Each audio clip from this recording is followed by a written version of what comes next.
दरम्यान ठाण्यातील महापौर पदाची जागा अनुसूचित जातीसाठी राखीव झाली आहे।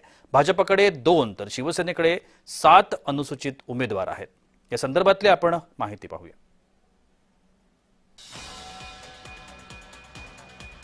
ठाण्यातील महापौर पदाची जागा अनुसूचित जातीसाठी राखीव झालेली आहे।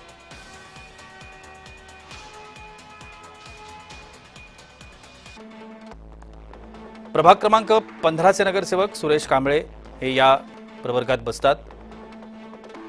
प्रभाग क्रमांक 22 च्या उषा वाघ या सुद्धा या प्रवर्गात बसतात। प्रभाग क्रमांक 3 च्या पद्मा भगत यांचं देखील नाव महापौर पदासाठी चर्चेत आहे। प्रभाग क्रमांक 6 च्या वनिता घोगरे या देखील या प्रवर्गात येतात, त्यामुळे त्यांचंही नाव चर्चेत आहे। प्रभाग क्रमांक 7 च्या विमल भोईर या देखील या प्रवर्गामध्ये येतात। प्रभाग क्रमांक 9 चे गणेश कांबळे हे देखील या प्रवर्गात येतात। प्रभाग क्रमांक 16 च्या दर्शना जानकर यांचं देखील नाव चर्चेत आहे।